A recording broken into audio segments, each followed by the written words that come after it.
कि सबसे जब भी एब्डोमिनल एग्जामिनेशंस करते हैं, इसकी जो सीक्वेंस होती है, देखो इधर sequence of abdominal abdominal examinations.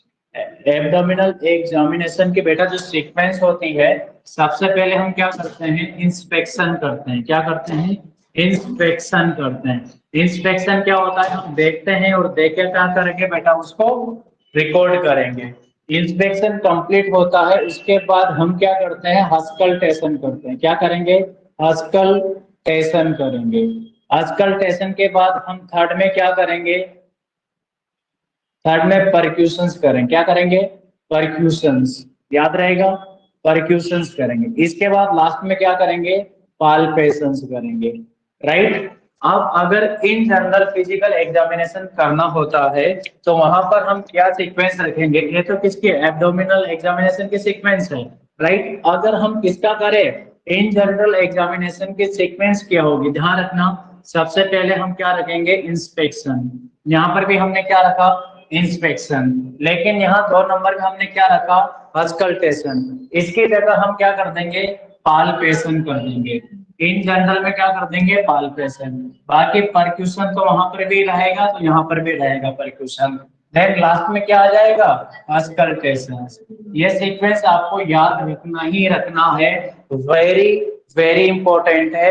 हर एक बार एग्जाम में पूछा जाता है, हर एक नर्सिंग एग्जाम में यहाँ से क्वेश्चन पूछा जाता है, सीक्वेंस ऑफ एब्डोमिनल एग्जामिनेशंस। तो फर्स्ट में हम क्या करेंगे? इंस्पेक्शन करेंगे। सेकंड में क्या करेंगे? हस्कल्टेशन करेंगे।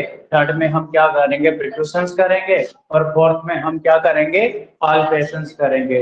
यहाँ तक आपको समझ में आया? इंस्पेक्शन का मतलब होता है कि हम उसको देखकर, किसी टाइप की कोई स्मेल तो नहीं आ रही, किसी टाइप की कोई एब्नॉर्मलिटीज तो नहीं आ रही है। देन उसके बाद हम क्या करेंगे? बावल साउंड को सुनेंगे, मतलब स्टेथोस्कोप के द्वारा बावल साउंड के सुनने को क्या बोलेंगे? अस्कल्टेशन। फिर उसके रिफ्लेक्स चेक करेंगे, किसके थ्रू? परक्यूशंस के थ्रू। फिर हम क्या करेंगे? पाल्पेशन, यानी कि एनी मास को काउंट करेंगे। कहाँ पे? एब्डोमेन पे पाल्पेट करके। पाल्पेट करने के प्रोसेस को हम क्या बोलते हैं? पाल्पेशंस बोलते हैं। याद रखना, जिसके पीछे TION आ जाता है, चाहे दुनिया का कौन सा भी वर्ड क्यों ना हो, अगर उसके पीछे सन आ गया, सन मतलब पुत्र नहीं, सन मतलब पुत्र नहीं, ये वाला सन, TION, ये सन आ गया, इट मीन्स वहां पे एक प्रोसेस रन होगा। चाहे कौन सा भी वर्ड क्यों ना हो, कौन सा भी सेंटेंस क्यों ना हो, जिसके पीछे सन है, इट मीन्स एक प्रोसेस वहां पे क्या होगा? रन होगा। दूसरा, एब्डोमिनल का जो सरकमफ्रेंस होता है, नॉर्मल एब्डोमिनल सरकमफ्रेंस कितना होता है? 31 से लेके 33 सेंटीमीटर होता है। और ध्यान रखना, जो चेस्ट सरकमफ्रेंस होता है, ये कितना होता है? 30 से लेके 33 सेंटीमीटर होता है। देखो दोनों सिमिलर है कि नहीं? थोड़ा सा हल्का सा चेंजेस है, ठीक है। तो दोनों एक साथ से आप क्या रखेंगे? याद रखेंगे। अगर आपसे एब्डोमेन पूछे या फिर क्या पूछे? चेस्ट पूछे, क्योंकि बच्चे का एब्डोमेन चेस्ट अगर ऐसे आप हैंड घुमाओगे तो ऐसा लगेगा कि दोनों इक्वल है, क्योंकि दोनों के सरकमफ्रेंस में कोई मेजर चेंजेस तो देखने को मिलता नहीं है। हाँ, एब्डोमेन और चेस्ट और एब्डोमेन से बड़ा सरकमफ्रेंस किसका होता है? हेड का होता है। और एक साल में चेस्ट इक्वल हो जाता है हेड के, और आफ्टर 1 ईयर में क्या होता है बेटा? चेस्ट बड़ा हो जाता है हेड से, चेस्ट मोर देन हेड, याद रहेगा सरकमफ्रेंस में। देन इसके बाद हम क्या करेंगे? अम्बिलिकल कॉर्ड को असेस करेंगे।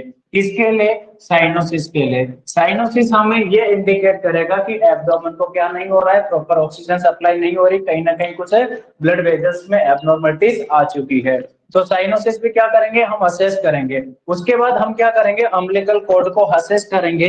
अम्बिलिकल कॉर्ड को असेस क्यों करेंगे? क्योंकि हम वहां देखेंगे अम्बिलिकल वेजल्स।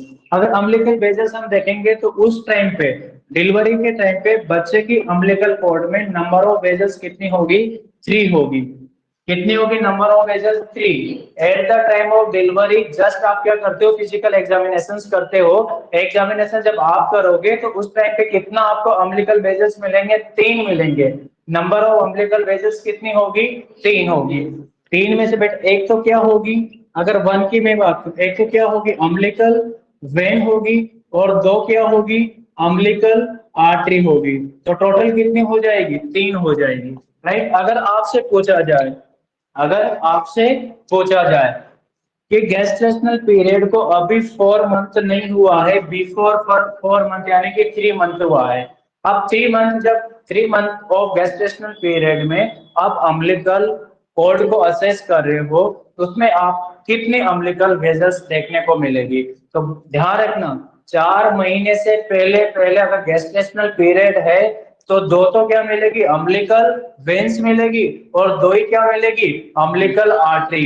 यानी कि नंबर ऑफ वेजल्स कितनी मिलेगी, 4 मिलेगी। लेकिन आफ्टर 4 मंथ के बाद number of vessels in umbilical cord कितनी मिलेगी, 3, because right umbilical artery disappear हो जाती है आफ्टर 4 मंथ में। देखो, before when right umbilical vein क्या हो जाती है बेटा, डिसअपियर हो जाती है। देखो, बिफोर 4 मंथ में राइट और लेफ्ट अम्बिलिकल वेन्स होती है, नंबर में कितनी होती है, 2, और बिफोर 4 मंथ में 2 ही क्या होती है, अम्बिलिकल आर्टरीज होती है।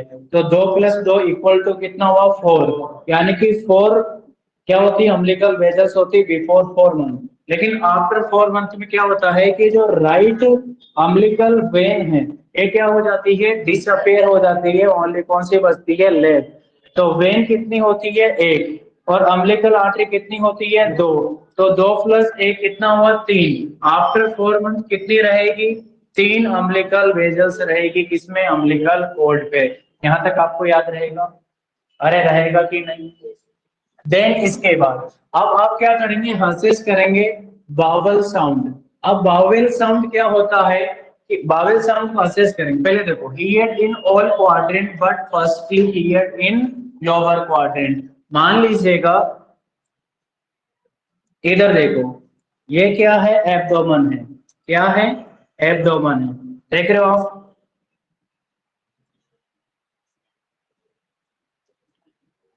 ये क्या है, अम्बिलिकल कॉर्ड, राइट। अब यहाँ पे हसेस कर लेते हैं, और इधर क्या आ जाता है बेटा, चेस्ट आ जाता है। क्या जाता है, चेस्ट। तो मैं ऊपर का नहीं बनाता हूँ, ठीक है। इसके ऊपर तो क्या, यहाँ तो क्या है, चेस्ट, राइट। ये क्या है, एब्डोमेन, और यहाँ पे क्या है, अम्बिलिकल कॉर्ड। देख रहे हो, अम्बिलिकल कॉर्ड है। अब एक लाइन कहाँ डालता हूं मैं, यानी कि बीच सेंटर से, जहां पे क्या होता है बेटा, अम्बिलिकस होती है, राइट। एक कहाँ डाली मैंने, डायफ्राम के पास। दूसरी कहाँ डाली मैंने, सुपीरियर हीलियक क्रेस्ट के पास, राइट, यानी कि अम्बिलिकस के ऊपर। अब एक अम्बिलिकस के ऊपर आपने डाली, एक कहाँ पे, डायफ्राम के पास, ये अम्बिलिकस के ऊपर आ गई। और दूसरी कहाँ जाएगी बेटा, इस जगह पे, राइट। आप यहाँ पर देखो, आप इस प्रकार से देखेंगे तो टोटल आपको कितने मिलेंगे, सिर्फ 4, कितने, 4 क्वाड्रेंट मिलेंगे। यानी कि ये वाला जो क्वाड्रेंट है, देखो 4, एक तो कौन सा, 1, 2, 3 और 4। और ध्यान रखना, बावल साउंड जब क्या करते हैं, हियर करते हैं, तो सबसे पहले कहाँ सुनेंगे, लोअर क्वाड्रेंट में। देखो कहाँ सुनेंगे, लोअर क्वाड्रेंट में सुनेंगे। अब इधर देखो, इसको हम क्या बोलेंगे, ये जो क्वाड्रेंट है इसको हम बोलेंगे राइट अपर क्वाड्रेंट। इसको क्या बोलेंगे, लेफ्ट अपर क्वाड्रेंट। इसको क्या बोलेंगे, राइट लोअर क्वाड्रेंट। इसको क्या बोलेंगे, लेफ्ट लोअर क्वाड्रेंट। अब इधर देखो, सबसे पहले जो हम असेस करते हैं वह किसको करते हैं, राइट। फर्स्टली हम असेस करते हैं राइट लोअर क्वाड्रेंट को। फर्स्टली हम किसको असेस करेंगे, राइट लोअर क्वाड्रेंट को, फर्स्टली इसको करेंगे। इसके बाद किसको करेंगे, लेफ्ट लोअर क्वाड्रेंट को सेकंड। फिर थर्ड टाइम किसको करेंगे, लेफ्ट अपर क्वाड्रेंट को, ठीक है। और फोर्थ स्टेप में किसको करेंगे, राइट अपर क्वाड्रेंट। इस प्रकार से असेस करते हैं, ध्यान रखना। पहले राइट लोअर क्वाड्रेंट को किया जाता है, फिर लेफ्ट लोअर क्वाड्रेंट को किया जाता है, फिर लेफ्ट अपर क्वाड्रेंट को किया जाता है, फिर राइट अपर क्वाड्रेंट को किया जाता है। ध्यान रखिएगा, आपसे पूछा जाता है कि जब आप बावल साउंड सुनते हो तो उस टाइम में सबसे पहले कहाँ सुना जाता है। ऑप्शन में आ रहा है upper quadrant, lower quadrant, both या none of this.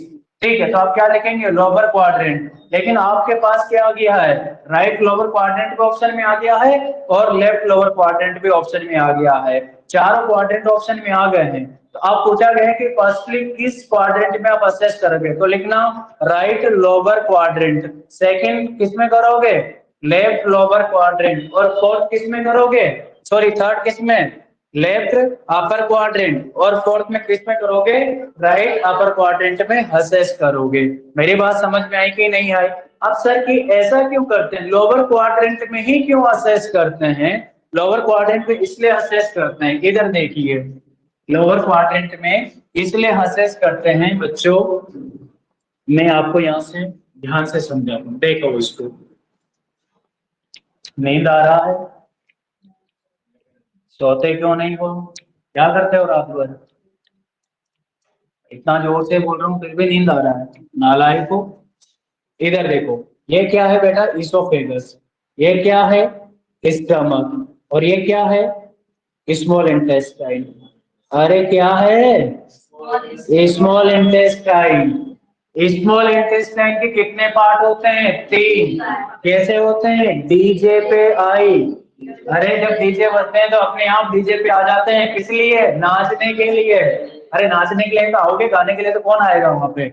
Duodenum, jejunum, ileum, last part of small intestine, ileum, first part of large intestine, caecum. यानी कि यहाँ से कनेक्ट हो जाता है बेटा कौन, यहाँ से कनेक्टेड हो जाता है कौन, लार्ज इंटेस्टाइन। ये देखो मैं यहाँ बता देता हूँ आपको, ये क्या होता है, लार्ज इंटेस्टाइन। लार्ज इंटेस्टाइन का बेटा ये लेंथ में छोटी होती है और डायमीटर में क्या होती है, बड़ी होती है, इसलिए इसको हम क्या बोलते हैं, लार्ज इंटेस्टाइन।